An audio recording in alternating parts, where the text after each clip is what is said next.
Welcome to Animates, a retro anime review comedy podcast. Join our resident anime nerd Mackenzie and anime noob Lindsey as they delve into their VHS vault and review the best and worst of what the 80s and 90s had to offer. These episodes contain spoilers and adult language, so stick around if you're cool like that.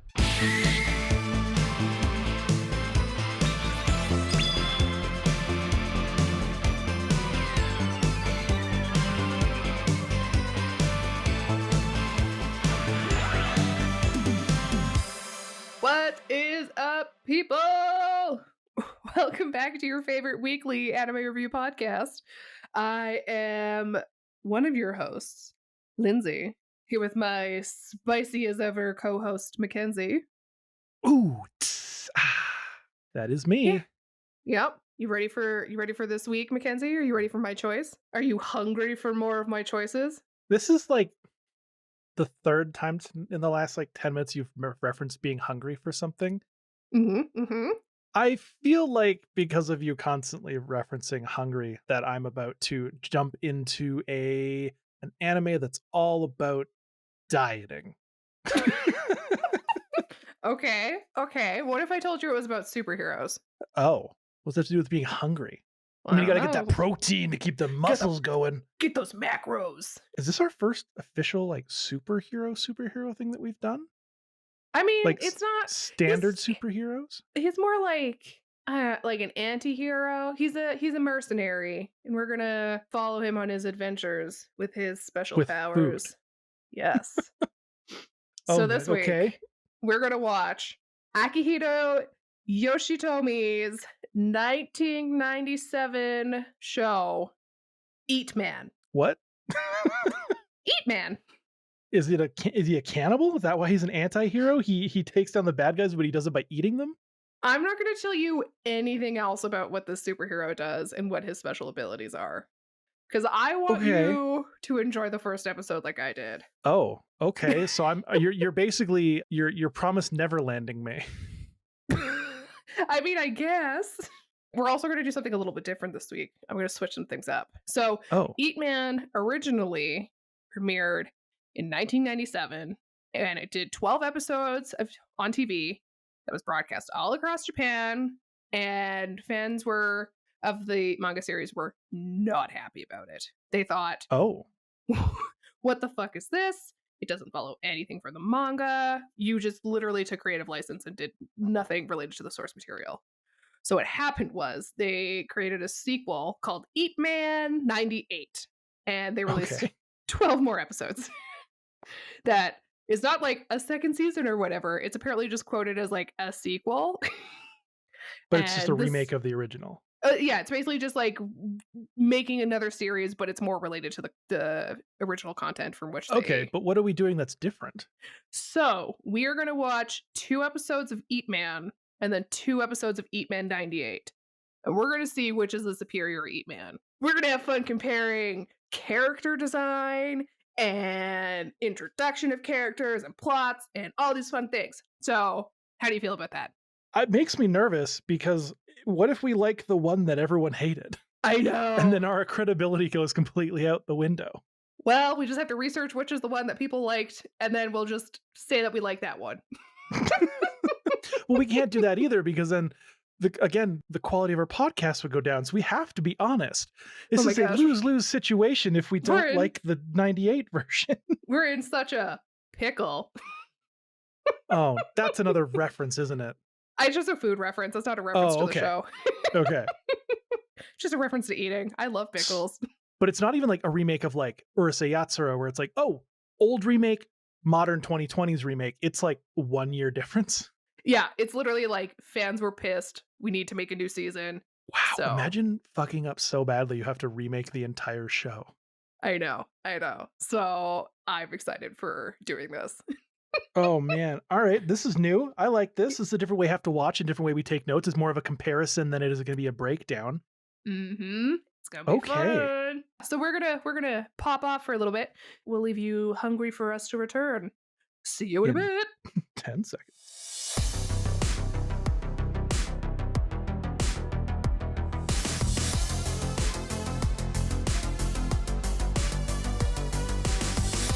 All right, welcome back, everybody. I hope you were able to grab a snack and join us for this delicious feast that we are about to partake in. Mackenzie, how did you find this series? Did it pique your interest, or did it leave you with an empty belly? That's a good one. No. Yeah, there's a Pika joke in there. I thought this was going to be a show about a cannibal, which technically I wasn't wrong, because it turns out that he can eat people and expel them alive. Oh. Which I discovered in my research. Fully back together again, and if they were dead, they come back alive. It's crazy. Yeah, What? I know, right? Yeah. That's insane. That is the coolest D&D power. I know, right? But what we saw in what I watched was that he can pretty much eat anything else and expel it fully put back together. In general. Absolutely. Yeah. Turns out there's a literal black hole in his stomach. Yeah, I was like, that's pretty cool. And he has superhuman strength so that he can eat all of this stuff without breaking his teeth.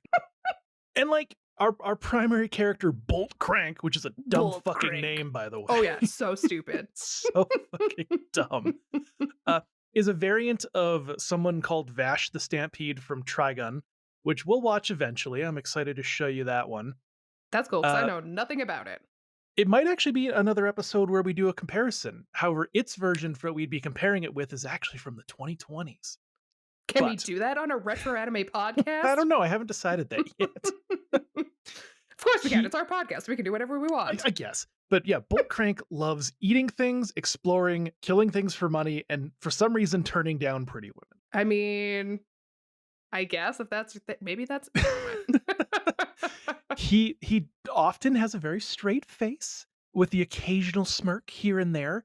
But yeah, I was not expecting what I watched at all. I thought it was to be something related to food or cannibalism or just like something like that. Instead, I got like a weird toned down mix of Trigun, Cowboy Bebop, and a bit of Angel Cop all mixed into one. I got one of those references. Can you guess which one? Angel Cop? Yeah, the one that we've watched for the show. Yeah, that's fair. That's not to say it was bad, though. No. And I'll give my side-by-side comparison after we break down the episodes I watched, which the editor right now, which I guess is me, is going to give a magical from the ether timestamp right now. Mackenzie's alter ego, the editor here, telling you to skip to 35:53 if you want to skip the episode breakdowns and go straight to the comparison. It was still a fun watch. Mm-hmm. It wasn't like the craziest, coolest, most unique thing I've ever seen, but it was. You say that about a show about a man who eats things and then can pull them out of his hand later. True. But since we are reviewing both the 97 and the 98 version, I do have different opinions on both, which is what we'll get into after the episodes here. Perfect. Jumping into episode 1 of Eat Man 97, titled Wall of Glass, which is a dumb episode name because said Wall of Glass in the episode is such a small part of everything else that happens. It should have been like Mafioso Man or anything else other than Wall of Glass. I know, I was like, are we stupid and we just didn't get the metaphor? But I'm also like, I don't think so. No, I don't think this show's that deep. No. I have zero thought that this show is in any way deeper than what we see on the surface. And that's okay. Yep, absolutely. So we open up in a futuristic city that has been worn down, and we're matched with scenes of topless women for some reason. And an empty bar where a man in a fancy suit is waiting for another man to arrive for a business meeting. Ooh. But this turns out to be an incredibly hot redheaded mercenary named Culene. So hot. Like, unbelievably hot. And she's got like a giant gun. Huge. Like, in its own duffel bag, it's so big it's just easier to carry. Her gun is bigger than his? Almost certainly. And so this businessman is like, hey, I didn't know you'd be a lady, but that's okay. I'm not worried about that as long as you can get the job done. She's like, sick, bro. I came a long way. What's the fucking job? And he's like, I need you to kill a man. And she's like, I am not a hitman. I'm mercenary. And he's like, what's the difference? And she's like, bitch, please.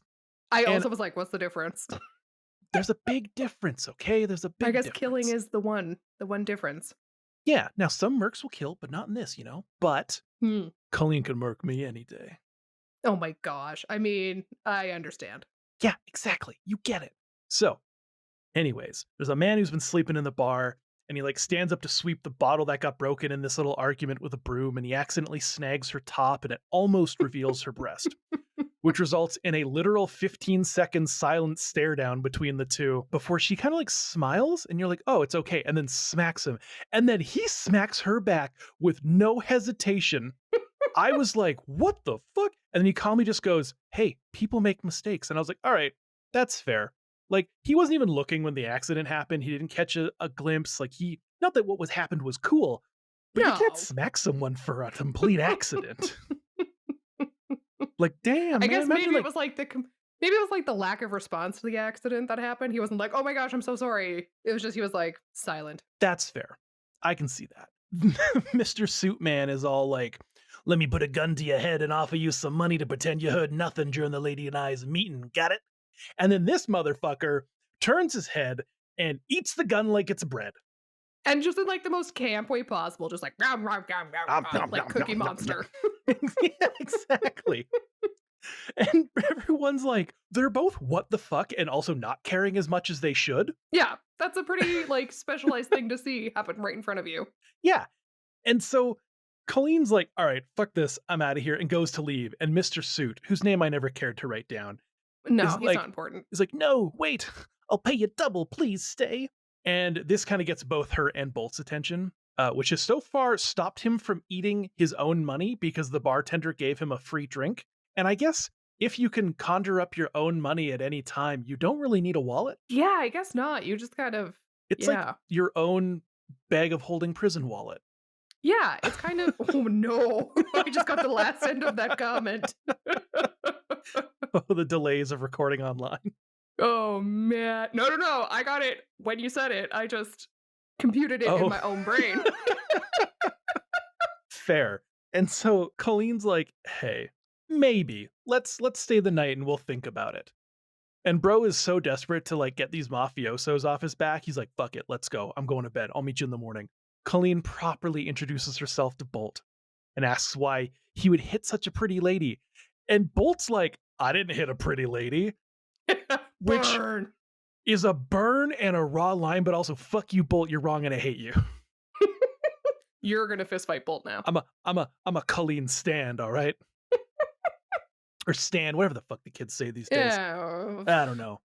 I was like, do they even say stand anymore? Is it like chuggy or something now? I don't know. This is us. This is the portion of the show where we feel really, really old. Oh, man. So basically, she's like, I kill monsters and do the soldier of fortune thing for a living, but I don't kill people. But I'll give you $5 million if you become my sidekick and kill them for me. Fair. There's a loophole. And like, yeah. And he like turns it down at first, but $5 million is a lot of money to eat. You've always got a snack, right? Uh-huh. So he's like, you know what? Fuck it. Why not? Culene goes off to bed and like throws a bottle at the bartender because he's been treating them like shit all night because he doesn't like mercenaries, and he's been charging them out the ass for things like 20 times the cost. Which and then get it. Yeah. And this is where we Damn learn you, capitalism. Yeah. And this is where we learn from the bartender that there are weird semi-invisible cage walls outside that kill you if you go near them. Ooh. And okay, wall of glass. I get it. And then Bolt just kind of listens and is like, oh, okay, interesting. Do you know why? And he's like, not really. And he's like, okay, see ya. And goes to his room. Great. This is where we see Culene in his bath. And she's like, oh, looks like you got the room wrong. And he's like, nah, lady, you got your room wrong, idiot. He's all like, look, don't waste your talents. And she's like, oh, well, baby, let me see your talents. While like climbing onto him. And at first I was like, what the fuck, bro? Why are you saying no? And then we learn it's because he's actually really smart.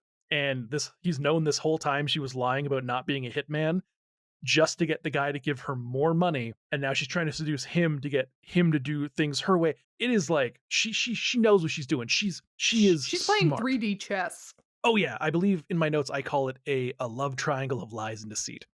Ooh, how sexy. She's like, are you a cop or are you not a con man? Which is a weird way of putting things, but she's like, if you're neither, we can't work together. And then he lunges at her and I was like, oh fuck, maybe they all go fuck.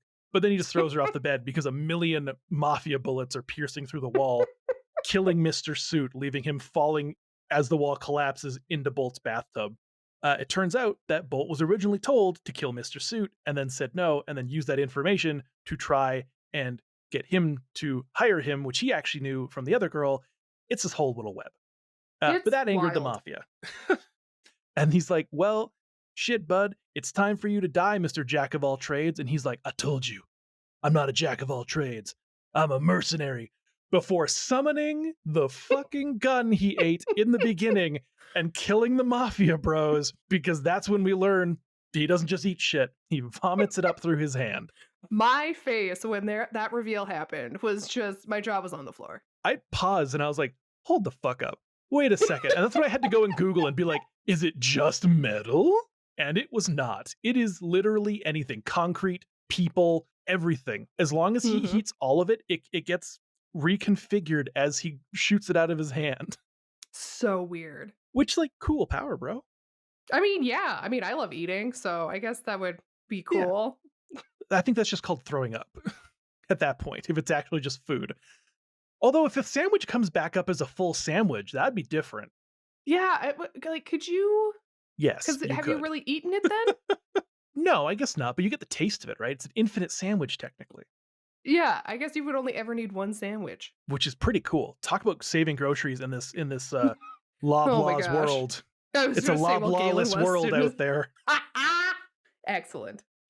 So, Bro steals Culene's gear, which is her giant gun, and then rides a car like a skateboard towards these death cages and then blows them up and then eats part of the special cage material because you never know, bro. This guy, I know you haven't seen Trigun yet, but he reminds me so much of Vash. A less overtly goofy Vash, but a Vash all the same. And that's our first episode. It's basic. It's straight to the point. We get a little bit of shootout. We get an idea into his powers. We never see Hot Girl again, unfortunately. None of this weird philosophical duality, lonely monologuing. That brings us to episode 2, We Who Are About to Die. And we start with another floating destroyed airship, because I forgot to mention in the first episode, there's a visual of a destroyed floating airship with no lore drops whatsoever about it. Nothing. And I don't even think they don't ever give lore drop on what it is. Never in any of the episodes. No. So that's cool. And so some folks are on a military recon mission to some island and Bolt's been hired to help. And the doctor on the ship is all like, wow, you're so normal looking for a merc. And then he just like looks at her, eats a metal bolt, and then drinks a gallon of gasoline he fished up from the bottom of the ocean somehow. Because if it can't harm you and you like the taste, fuck it. I mean, gas smells cool? I don't know. I mean, maybe to him it does. Yeah. The doctor and Bolt get to go off on their own because Bolt's rule for helping was no one else comes with us. Turns out that the island is some home to genetic experiments that were supposed to have died off, and they're supposed to research anything that's survived because they're apparently biological weapons. Whoa. And we can militarize that. So it turns out the doctor and I relate very heavily on a problem she is having. Because of her office job, she is far too out of shape to hike while carrying a heavy pack because her legs are not what they used to be. Oh my gosh, mood. As someone who used to bike like 10 to 30K a day and does not do that currently, I feel it. I totally feel it. Used to walk 15,000 steps a day. Cannot do that anymore. Whew, I'm lucky if I get to like 8. Mm-hmm. I think literally today I've done 400. She's like, please carry my bag. And he's like, bags are pointless. So he just carries her. But not without complaining about how she's heavier than she looks and needs to go on a diet. Which again, fuck you, Bolt. She looks like she's like max 140. You're a bro with superhuman strength. So, your shoulders are the 4 of your heads when they should be 3. That's what I'm saying about the Angel Cop thing. Yeah. He's got them shoulders. It turns out the army is lying, and they're also secretly going to the island because the general wants to capture these creatures to use them for, as you had previously stated, warfare, to make them the greatest army in the world. And the island's just a bunch of old tech ruins that these two are exploring, and they end up finding some birthing pods, which prompts the doctor to be like, oh, I wonder what was here that they made. And in an ominous silhouetted shot of Bolt going, nothing good. Which is like, if that's not them saying he was made here, I don't know what is. Mm-hmm. So the two camp out for the night, and we learn that Bolt and Alicia, which is the doctor's name, or Elisa, are in their respective fields because they aren't good at anything else. As they talk, something stalks them from the woods. Ooh. And we cut to a military tank in a pileup because something caused an accident by chomping down on the front tank and removing the entire left flank of it. Right? You're like, wow, Yeah. that's terrible. And so Bolt's all like, all right, lady, ditch all your metal. This creature eats it. And she's like, pah, a creature who eats metal? Yeah, right. Before like having a flashback of this man eating metal and being like, you know what? Maybe I will take my shit off. Oh, honestly, yeah. It's for your safety. Yeah, if the mercenary I'm with tells me to do anything for my survival, I'm like, fuck it, let's go. They obviously know how to do it better than I do. Yeah, if they're like, look, the only way to live right now is to staple your balls to this tree.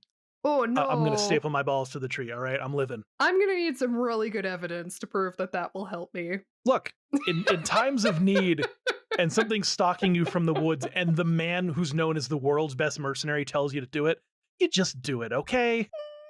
just you do it. Anyways. I was like, what kind of saw trap is this? They run out to find the major just firing his gun all over the place. The last of his troop telling him to stand down and come home. And he refuses. He will capture this creature or die trying. And then the doctor gives this whole speech about how she wants to help this creature because it's the last one and it shouldn't have to suffer if it is sentient. But not before it attacks and eats the battleship they came in on and then confronts them on the beach. Where we learn the metal he's been eating this entire episode were the final pieces of Culene's laser gun, which he summons and shoots the monster in the most boring and anticlimactic ending scene ever. So anticlimactic. Okay, I'm so glad that you agree with me. I was like, come on. We don't even see the creature. No, we see like the feet of it. And like some weird outlined shadow pod of something else, but we don't actually get to see the creature. We don't get to see some cool, gory battle. We don't get to see any of it. The actual action happening in this episode is zero. Absolutely. The only shooting is by the military general into the air that we actually properly see. Like it's so fucking dumb. And that's the end of Eat Man 97, the first two episodes. Yep. There's what we got. Not a lot going on. Nope. Which brings us to Eat Man 98, episode 1. Well, technically, episode 1 of a 2-part arc. Yes. And we start in a not so futuristic city. This time it's raining and a mysterious figure has broken into a home. Ooh. Who I can only assume is Bolt because it looks like Bolt's silhouette. And oh, really? I thought it looked like some sort of weird, like, elf goblin. Thing? Oh, yeah. Yeah. That was my first thought, but then I was like, that's not what this show is like. Because it does look like some, like, weird necro goblin or something. Mm-hmm. Bro shoots this man's pillow just to wake him up so he could witness his own death. Which is, like, pretty super hardcore. Yeah. Turns out they are a professor. And they match a string of other murders of professors and scientists that the police are tracking. Mm-hmm. And this is where we're introduced to Amy. Ooh. How'd you feel about Amy? I like Amy. Not as much as Culene, but Amy's pretty cool. She's a special investigator who goes looking for Bolt at a bar. He is, of course, eating Bolts for dinner. And I guess they used to be friends or something because she's giving him an out. She's like, look, leave town. I just leave and we'll let this be done with. And he's like, nah, let's have a drink instead. He keeps being like, arrest me. And she keeps being like, no, I'm not arresting you. And he's like, then you got to kill me. And so he pulls out a sword from some statue and threatens to kill her if she doesn't arrest him. But thankfully some backup shows up and puts him in cuffs, but not before he eats the entire sword instantly. And like, even like we thought it was camp in the first episode of 97. Like, even campier, just like, rah, rah, rah, rah. Yes. Like, but my literal note here is, I hate the silly gulp sound effect at the end. It always takes away. I hate that shit so much. Oh, yeah. Because it's like a stock gulp sound effect. It's like, gulp? It's like the Wilhelm scream? Yeah, the Wilhelm gulp. Exactly. Yeah. They put him in a metal cell, which is funny because he can get out of anywhere he needs to go. Yeah, I was like, did they not know? They didn't do the research. They don't know yet. Oh, yeah. And so Amy still doesn't have her answers to why he's come back. And she goes home and finds her girlfriend dying in bed because she couldn't reach her medication. Holy moly. She's like some weird disease making her body start to like get all veiny and weird. Just this like gross blob of body horror. Thankfully, she gets her medication and then they kiss. And Naomi's all like, I can smell Bolt on you. Ooh, what a good girlfriend. Which is a really weird thing to say. Oh, absolutely. If I kissed a girlfriend and they were like, you smell like your best friend, it would be like, that's a problem. Oh, no. Would that be more of a problem? Or if she had glitter on her, would that be a problem? Oh, you do know how much I hate glitter. Mm-hmm. It's going to sound weird, but probably the glitter thing, because I can probably be like, oh, my friend's got a really strong like cologne or something, and that might clear that up. But glitter, it's just, oh. It's an unstable substance. Yes, you've destroyed my house with glitter before. Never again. Not fucking happening. I'm sorry. I've stopped doing burlesque. The burlesque was fine. It was the glitter that was the problem. Also, I didn't stop doing burlesque because of that. People don't get mad at us. Police learn all of these scientists were part of like a classified bio research program. That's what they always are. Of course. And we learn that one of the last remaining doctors is about to get killed. In fact, we see him get killed. Then it cuts to Bolt, who has eaten a hole in the concrete wall of his cell because this guy does not get indigestion. Not even like just a little hole that he can escape, like a massive hole. Like way a bigger than it needs to be. hole. Yeah, I was like, he didn't Shawshank out of here. He significantly damaged the wall. And so him and a buddy could climb through that hole. Amy arrives on the scene of the crime in an outfit that might help turn public opinion of the police from ACAB to ACABia, which is all cops are bastards except Amy. Also, the police chief is starting to question if she knows Bolt personally, because he's like, you are a little too friendly when you talk about this man. And you smell like him. I don't think he picks quite up on that. Ah, dang it. He's got smell-o-vision in all the cells. He's like, oh, the guy in 3B smells like chicken. This one has sandalwood and tobacco. Ugh. She goes looking for Bolt and instead finds her girlfriend Naomi in a genie outfit. Yeah. Running away from the crime scene. That's not suspicious. No, and so she escapes to a rooftop where she lands in the arms of Bolt, who she is very excited to see. But Bolt is entirely indifferent to her love. Because this man's level of riz is everyone wants him, he wants no one. Yeah, he's got like a -2. Technically, since everyone wants him, he's like really high, but his social skills are too low to accept. He's not able to reciprocate. He's not able to do reciprocal riz. Exactly. It's one-way riz. He's not the Rizzler, he's the Rizzy. Sorry. It's okay, I love it. It turns out, though, that Naomi has now been away from her medicine for too long, and she quickly begins to transform into what I imagine the creature from the first series is supposed to look like. Right? Because they have the same spiky ankles. And they're purple? Oh, they're purple and spiky and a little larger, but they've still got cute blonde hair and humanish facial features because why not? Gotta make sure the fans still want to fuck the monster. Oh my gosh, you are not wrong. Like, you look at that thing and I knew exactly. I was like, there was someone on like some forum somewhere back in the day who was just like, oh, you guys ever think about fucking Naomi? And they're like, yeah, she's pretty cute. Like, no. Monster Naomi. The character designer was like, we need to make it hotter. Yeah, exactly. They kept like most of the facial features and of course the incredibly big blonde Sailor Moon hair. And the weird like boobs. Yes. Of course, all monsters have to maintain their boobs. Weird boobs. Duh. And that's the end of episode 1. They leave you on a cliffhanger. Thankfully, this series is not just episodic.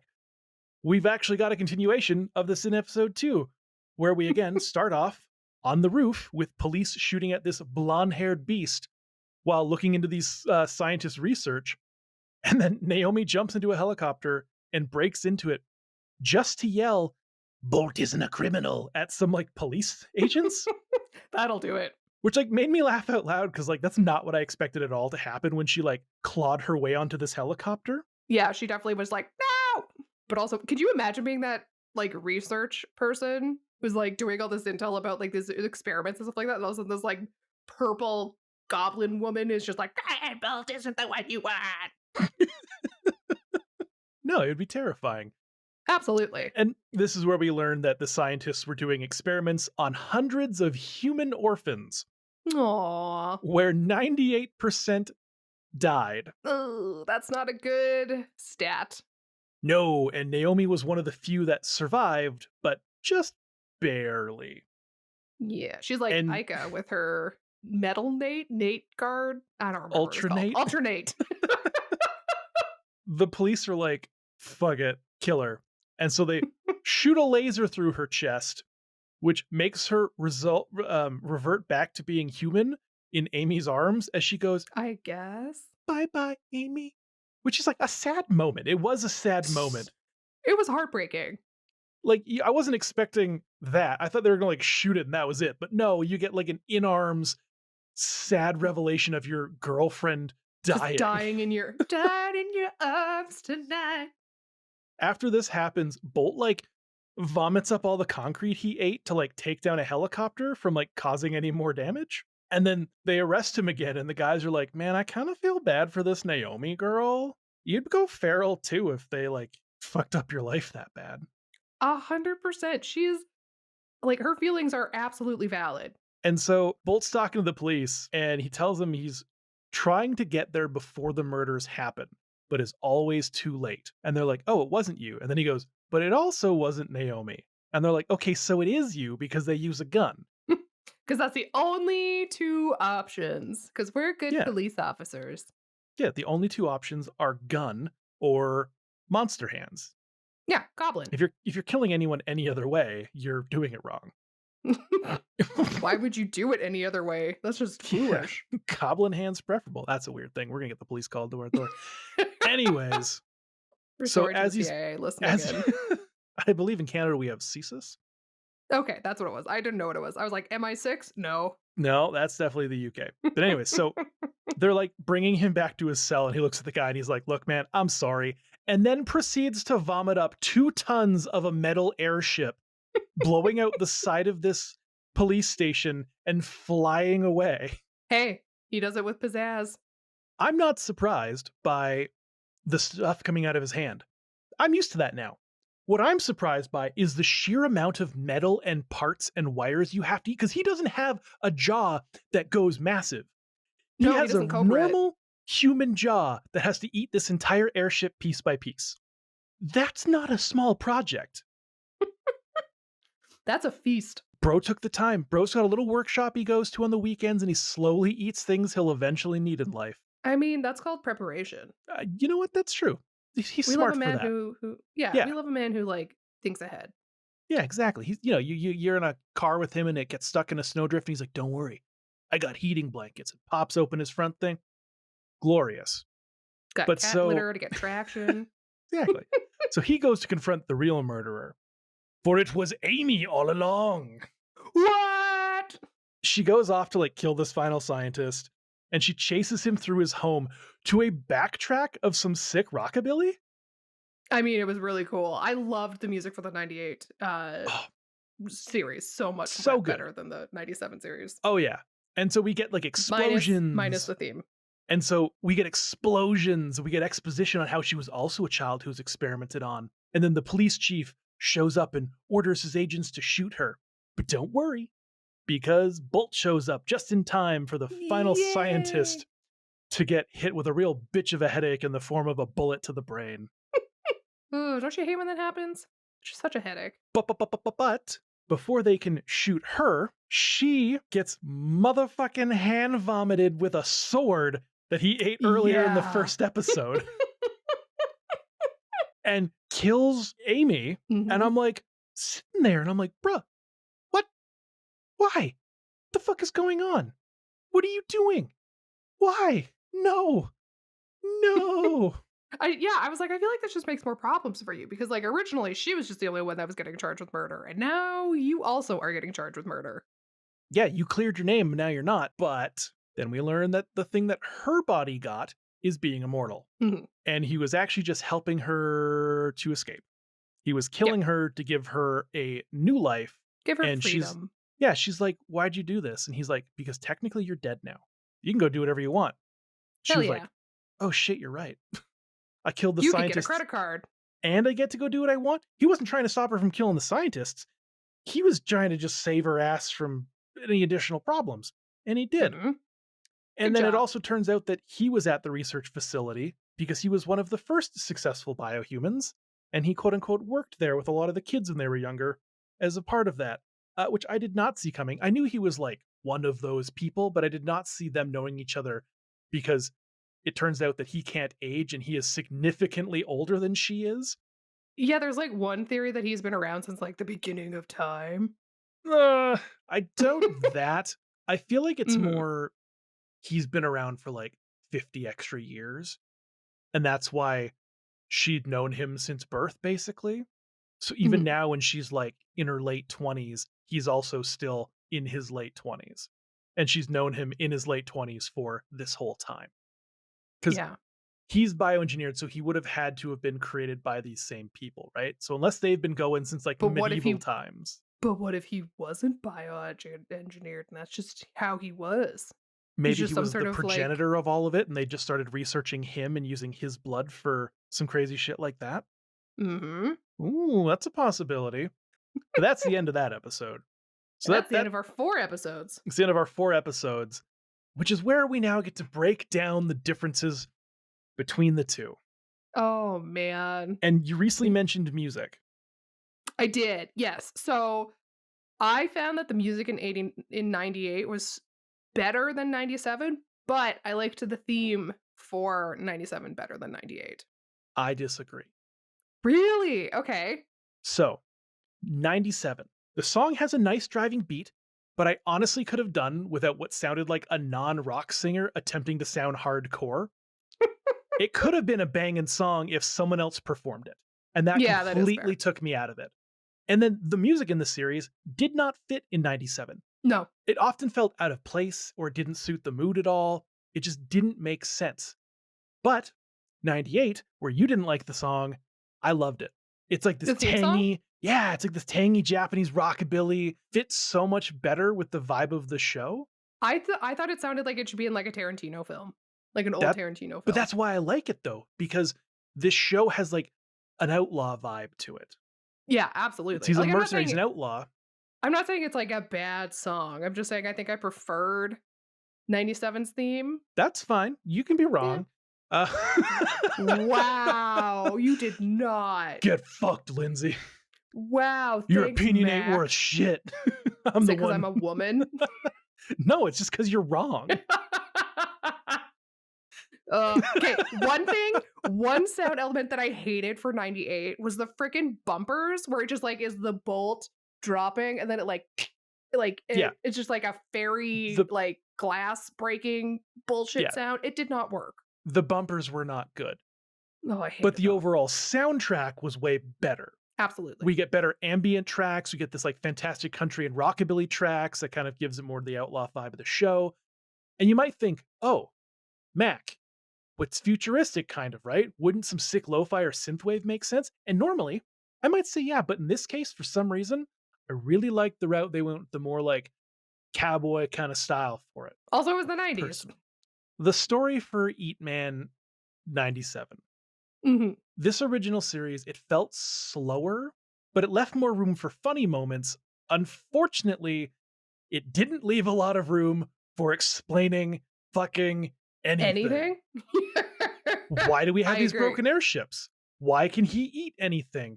What is this weird crystal that's in the beginning of our theme song? Like, it looks like it's supposed to be so important. Right? Never. Nope. And apparently they just don't explain it in the rest of the series, because that was one of the like main critiques people had, was like, there's so many unanswered questions. Yeah. And because it's so episodic, it gives no room for growth of anything regarding a story. Exactly. Like, you can't form an opinion on these episodic characters because they're gone in 20 minutes.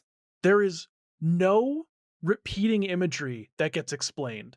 I was hoping to see more of Culene, because we established this fun, sultry, interesting character, and I was like, oh, they're gonna like pair up. You know, he runs away, like drives off in her car, but then they're gonna meet up in the second episode, and she's gonna be like, look, man, I need some help. I'm sorry I tried to trick you before. Not at all. No, we see Dick All, and then the next character, the doctor's fine, but I was like, we never see the doctor again.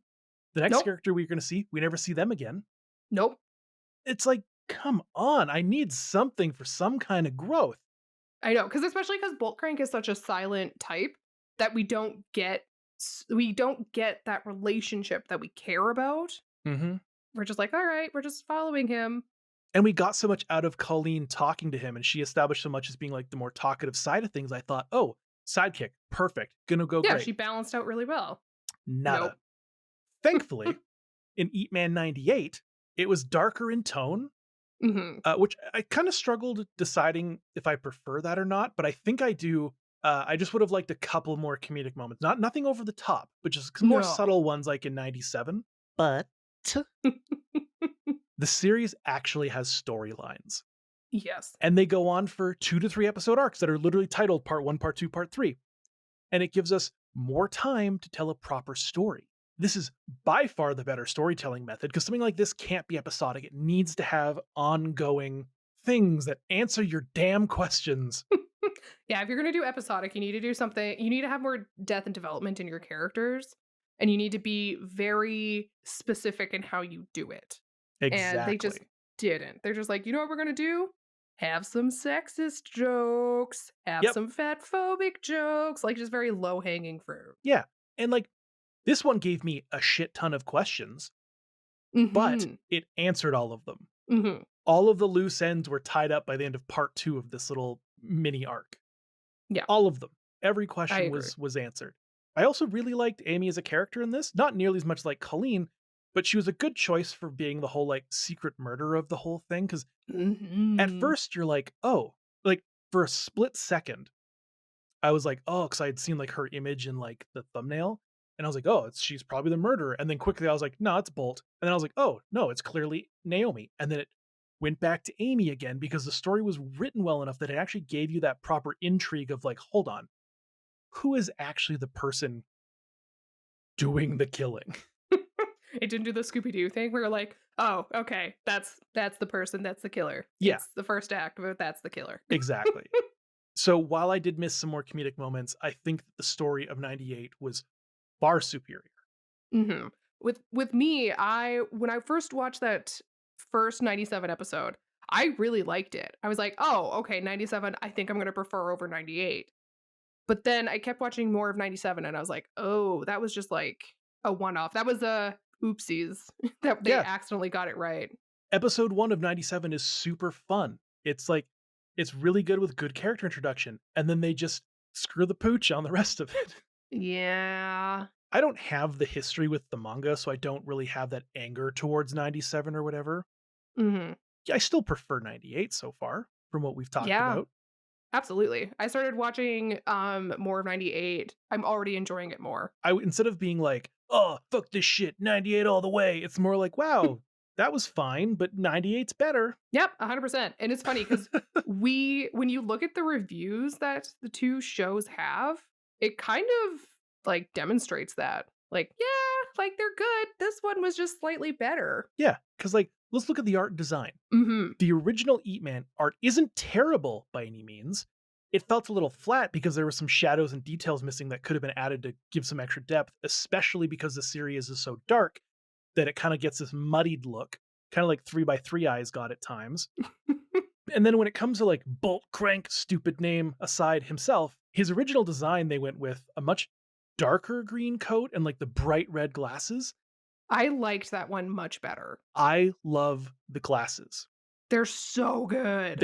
I've said it before, but he reminds me of like a slowed down Vash the Stampede. However, personally, while the glasses are a nice standout for the rest of his outfit, it doesn't feel very main character-y for me. And I especially don't like that they gave him crystals in his hands that are like summon the things that he eats because it felt more just these magic. Rubies. Yeah, they felt more magic than sci-fi. Less mechanical, yeah. If they were going for like super cool mercenary, I didn't get that vibe with him, like outfit-wise.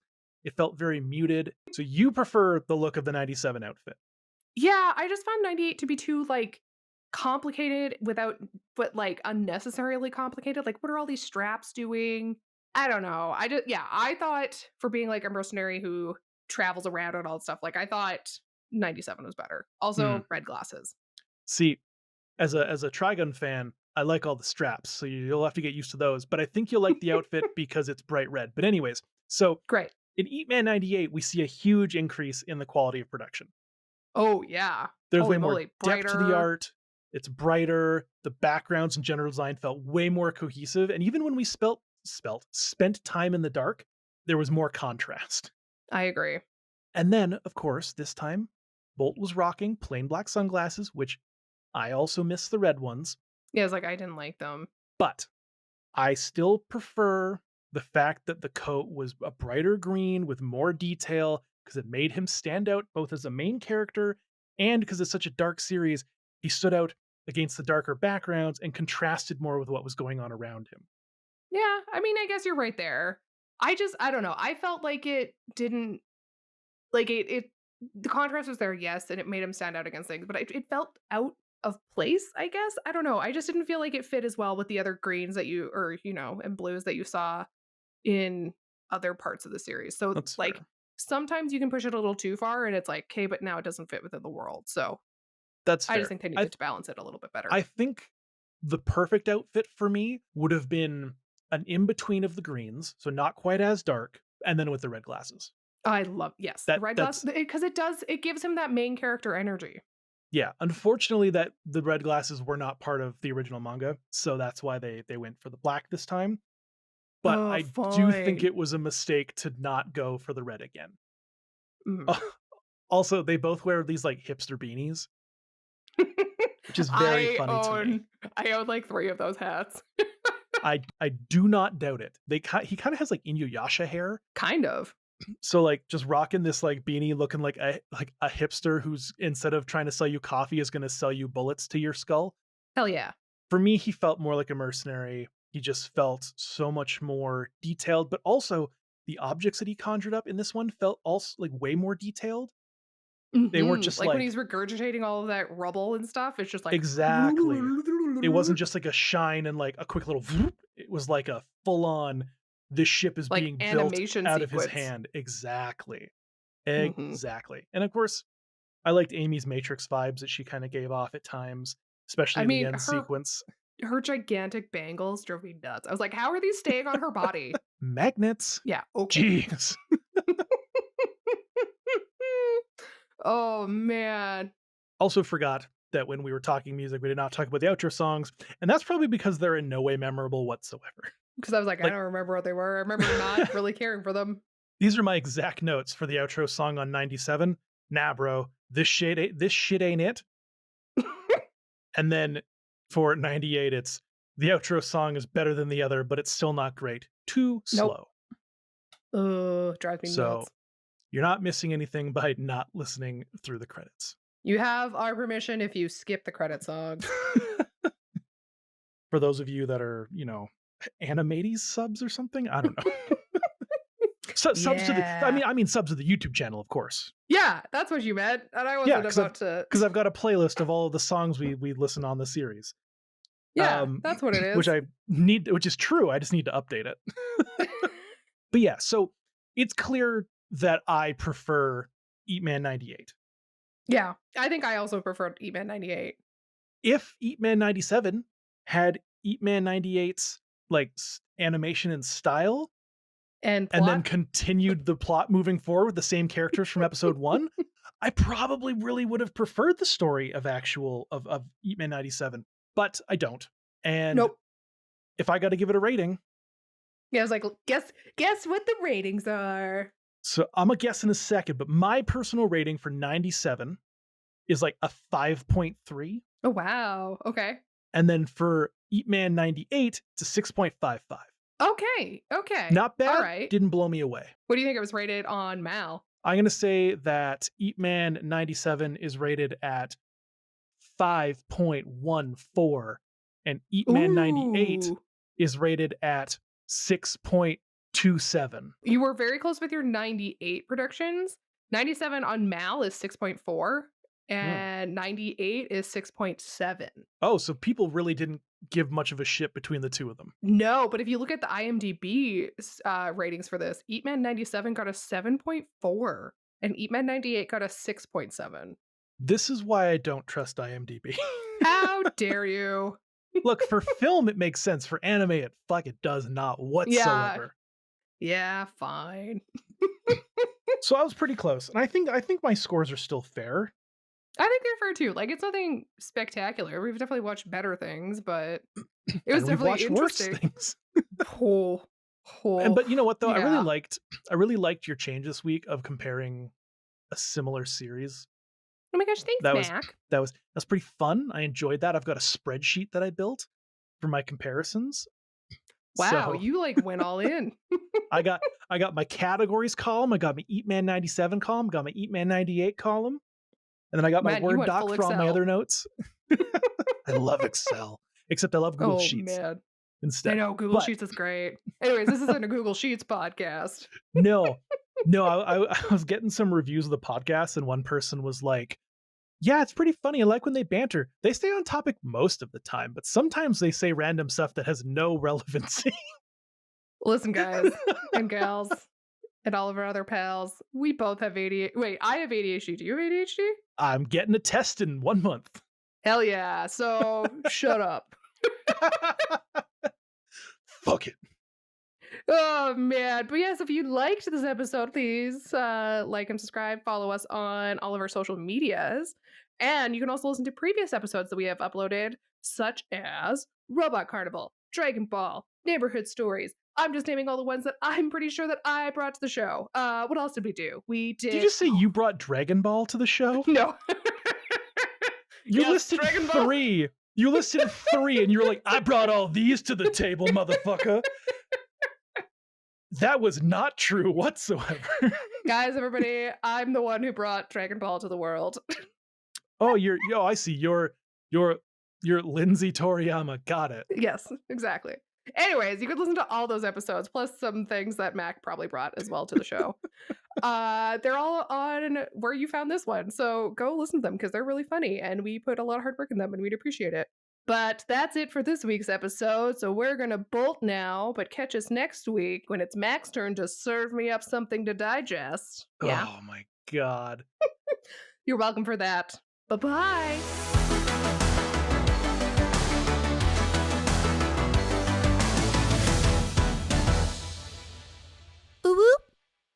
And in an ominous silhouetted shot of Bolt in the dark. Oh my God. It's dry.